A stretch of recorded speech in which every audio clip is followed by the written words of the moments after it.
Gelombang pemutusan hubungan kerja yang belakangan ini menerpa berbagai sektor industri di Indonesia, telah menjadi isu krusial yang tak hanya mengancam stabilitas ekonomi makro, namun juga memicu kecemasan mendalam di kalangan pekerja dan keluarga, mengingat dampaknya yang berpotensi meluas terhadap daya beli masyarakat dan pertumbuhan ekonomi nasional. Beberapa sektor industri memang mengalami PHK besar-besaran dalam beberapa waktu terakhir, 2023 hingga 2025. Sektor yang paling dominan adalah manufaktur, terutama subsektor tekstil, garmen, dan alas kaki.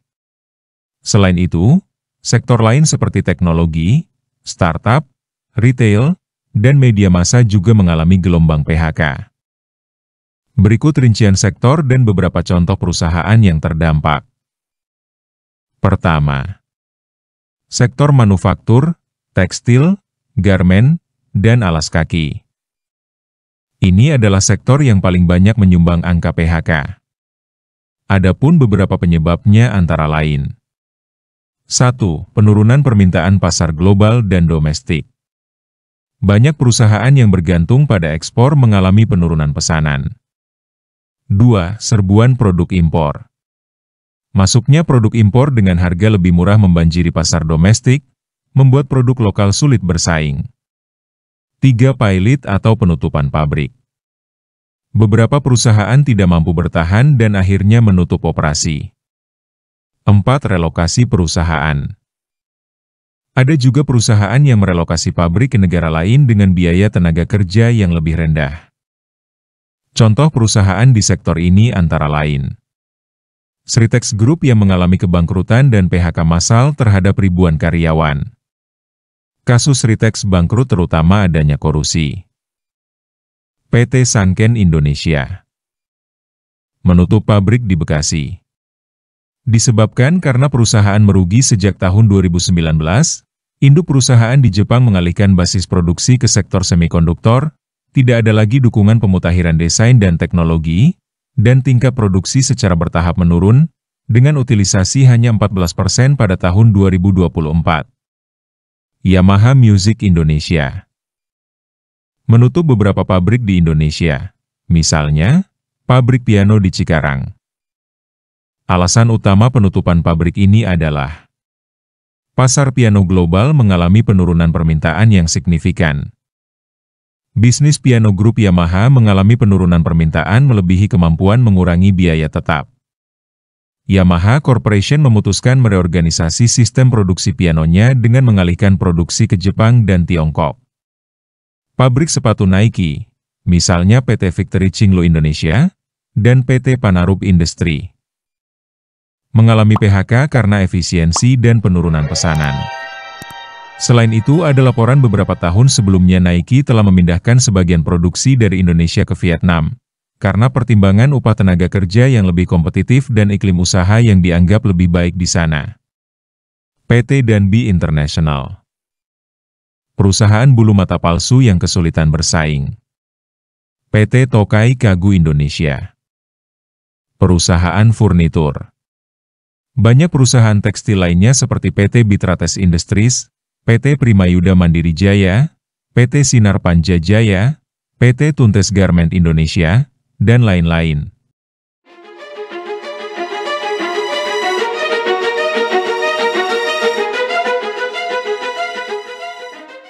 Kedua, sektor teknologi, startup. Gelombang PHK juga banyak terjadi di perusahaan startup, terutama di tahun 2022 hingga 2023, yang disebabkan oleh efisiensi operasional melalui restrukturisasi untuk mencapai profitabilitas, dan ketidakpastian ekonomi global membuat investor lebih berhati-hati. Contoh perusahaan di sektor ini yaitu Goto, Gojek Tokopedia, melakukan PHK beberapa kali. Hal ini dilakukan karena pencapaian profitabilitas, optimalisasi beban biaya secara menyeluruh, pembaharuan strategi bisnis, dan kondisi makroekonomi global.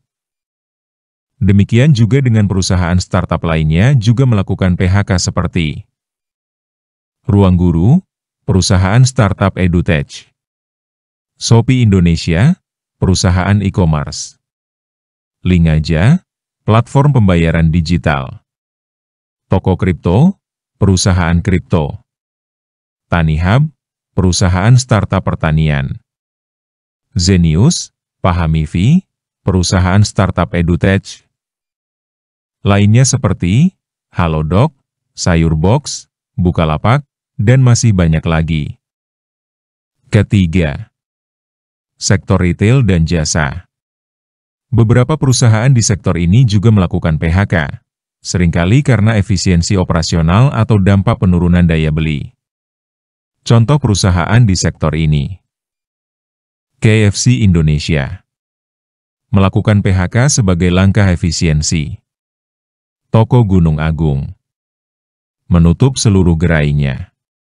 Berbeda dengan sektor manufaktur yang mengalami PHK massal secara terang-terangan atau startup yang melakukan efisiensi besar-besaran, perusahaan retail modern seperti Alfamart, Indomart, dan sejenisnya relatif lebih stabil dalam hal ketenagakerjaan dan belum ada laporan PHK massal yang signifikan dari mereka. Sektor retail sangat sensitif terhadap daya beli masyarakat. Jika daya beli melemah secara drastis atau persaingan semakin ketat, perusahaan retail mungkin akan menunda ekspansi atau bahkan melakukan efisiensi yang lebih ketat. Namun, hingga saat ini, sektor retail modern di Indonesia masih menunjukkan resiliensi yang cukup baik. Lain halnya dengan Transmart, yang mengalami PHK dan perampingan cukup signifikan dalam beberapa waktu terakhir, utamanya disebabkan oleh penutupan gerai yang tidak menguntungkan sebagai bagian dari strategi efisiensi dan adaptasi bisnis.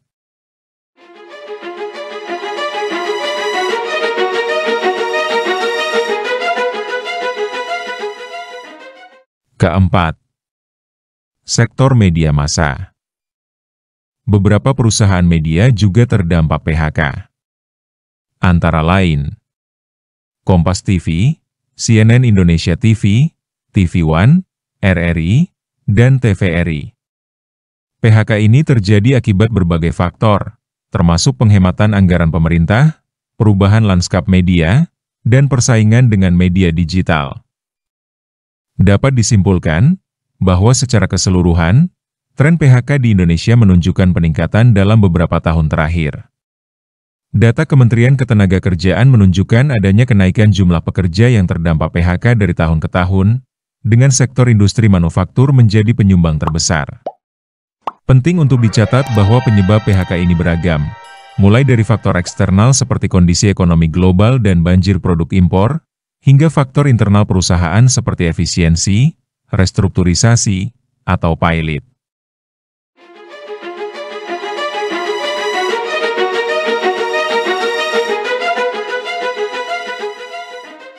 Selanjutnya, bagaimana dengan sektor perbankan? Meskipun sektor perbankan di Indonesia tidak mengalami gelombang PHK sebesar sektor manufaktur, terutama tekstil, atau teknologi, startup, namun dalam beberapa tahun terakhir, ada indikasi perampingan tenaga kerja yang bersifat bertahap dan terencana, terutama didorong oleh transformasi digital dan efisiensi operasional. Berikut adalah beberapa poin penting mengenai kondisi PHK di sektor perbankan. Pertama, digitalisasi sebagai pemicu, antara lain. 1. Dengan semakin masifnya penggunaan mobile banking, internet banking, dan ATM setor tunai, kebutuhan akan staf di kantor cabang bank cenderung berkurang. Nasabah semakin banyak melakukan transaksi secara mandiri melalui platform digital, mengurangi interaksi langsung di kantor. 2. Bank berupaya menekan biaya operasional. Otomatisasi proses dan layanan digital memungkinkan bank beroperasi dengan jumlah karyawan yang lebih sedikit. Kedua, tren perampingan, bukan PHK massal secara terbuka. Langkah ini dilakukan dengan cara tidak secara besar-besaran dan tiba-tiba seperti di sektor lain. Bank-bank besar melakukan strategi perampingan secara lebih halus, seperti tidak mengisi posisi yang kosong. Ketika karyawan pensiun atau mengundurkan diri, posisinya tidak selalu diisi kembali. Redistribusi karyawan yang lebih relevan dengan strategi digital. Selain itu, beberapa bank menawarkan program pensiun dini sukarela untuk mengurangi jumlah karyawan. Meskipun demikian, ada kasus PHK yang lebih signifikan, seperti adanya akuisisi. Contohnya, Commonwealth Bank melakukan PHK terhadap lebih dari 1.000 pegawainya setelah diakuisisi oleh Bank OCBC NISP Tbk pada tahun 2024. Ini adalah kasus khusus akibat restrukturisasi pasca akuisisi. Ketiga, data karyawan yang dinamis. Beberapa bank besar memang menunjukkan sedikit penurunan jumlah karyawan dari tahun ke tahun, atau pertumbuhan yang sangat minim. Namun, ada juga bank yang justru mengalami penambahan karyawan, tergantung strategi masing-masing bank dan tingkat ekspansi bisnisnya. Misalnya, Bank Mandiri dan Bank CIMB Niaga menunjukkan sedikit penurunan jumlah pegawai, sementara OCBC NISP dan Bank Panin justru mengalami kenaikan tipis, berdasarkan laporan tahunan hingga akhir 2024.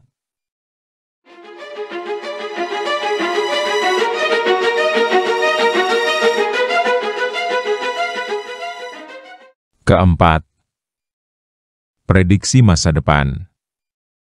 Penggunaan kecerdasan buatan, AI, di perbankan global diprediksi akan semakin meningkatkan efisiensi dan berpotensi mengurangi kebutuhan tenaga kerja manusia dalam jangka panjang.